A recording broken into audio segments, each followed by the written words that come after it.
Gaza and Israel were exchanging gifts for 11 days. مدينة غزة وقبل قليل تم إطلاق نعم هذه غرض بالقرب 10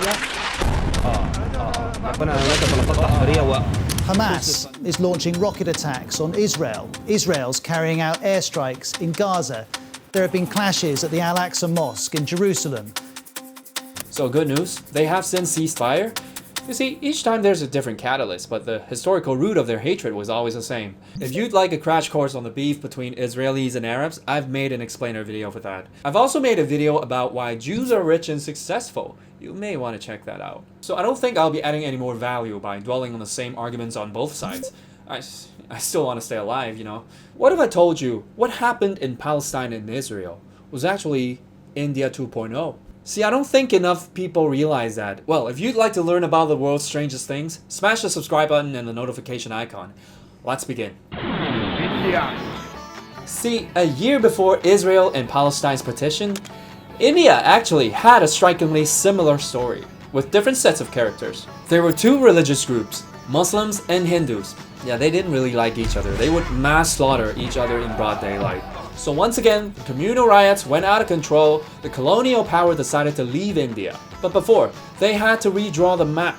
They're like, alright, let me handle. You Hindus take India, you Muslims take Pakistan. Everyone's happy. So enter the British lawyer who's responsible for redrawing the map. He ended up putting rivals within the same territories and splitting up communities that were meant to be together. These two lines created the biggest man-made mass migration. Millions of lives were lost. See, this is almost identical. Is it a coincidence? I'm not sure, but I also recalled a couple other examples like Ireland's history. Two rival groups killing each other, and in the end they decided to get a divorce. Same goes for Singapore. It used to be part of Malaysia, but ended up divorcing due to ethnic tension. Same with Sudan and South Sudan, involving even more rival groups. I mean, the list goes on, you get the point, right? Communal riots, then partitions. It's the same story. Some might call this plagiarism, except when I started to see a pattern. There were mostly former British colonies.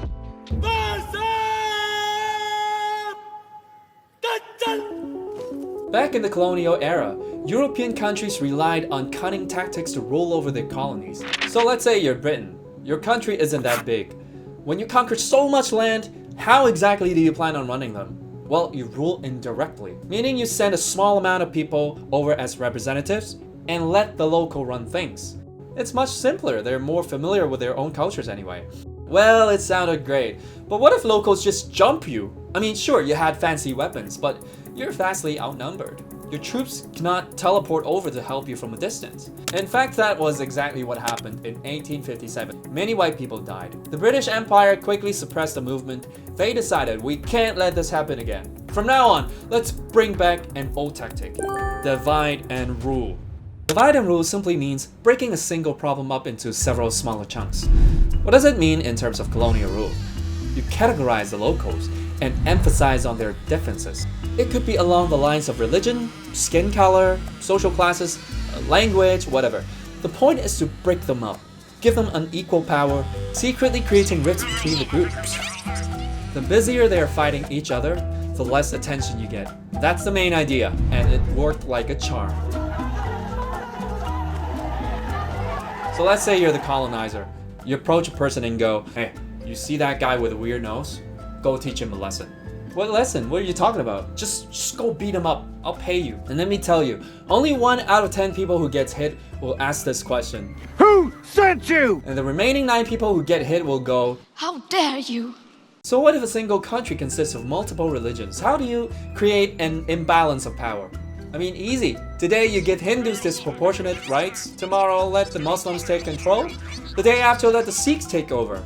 Exaggerate their differences, maintain an imbalance of power along religious lines. This was what happened in British India for the longest time. Well, what if a country consists mostly of a single ethnic group and only a small amount of another group? Easy, just tip the scale, re-engineer the demographics. I mean, if you turn a majority group into a minority in a matter of years, they are bound to be pissed. That's the story of Israel and Palestine.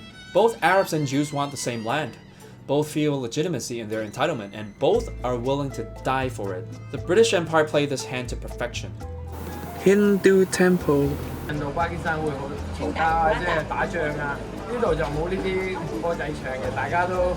When I was a kid, something used to boggle my mind. Why are there so many South Asian faces in Hong Kong, and why do they speak better Cantonese than me? Now, I love to be around different cultures. It was simply a child curiosity. And when I grew up, I discovered the answer: divide and rule. See, when white people took control of Hong Kong back in the days, they didn't trust a face that looked like this. See, a yellow face is a dishonest face, so they recruited people from around South Asia, put them in charge of Hong Kong's police units to balance out the ethnic ratio. And I had the same question the first time I visited Malaysia.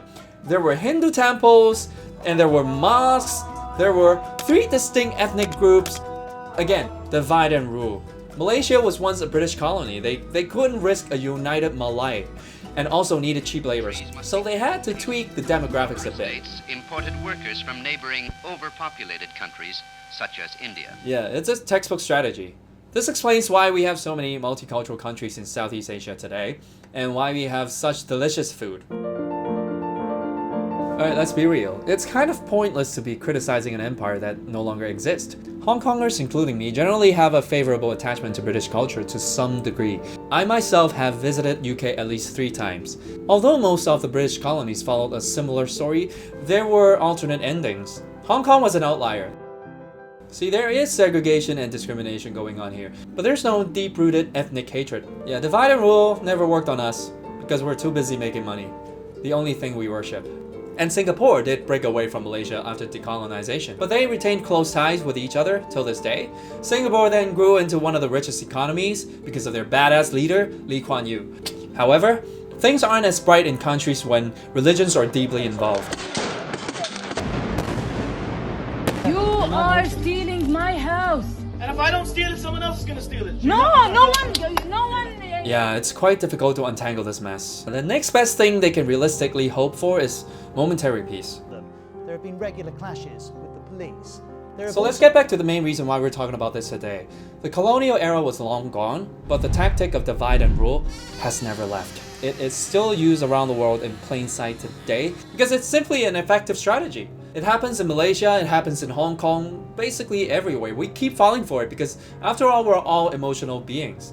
When someone punches our face, we usually just punch back without much thought. Alright, that's about it. Lastly, my name is Ming. I'd like to thank you guys. The channel is finally getting discovered. I thought it was going nowhere, then I don't know what happened. You guys just proved me wrong. And what amazes me is that I don't know why most of my audience came from India. A channel by a Hong Kong dude who's also a Canadian sharing things about Israel while getting views from India. I mean, it makes no sense. Well, the world rarely does. Raise awareness by sharing this video. I plan on focusing my future ideas on wider Asia. Click subscribe and the bell icon to help grow this community. I'll see you next week.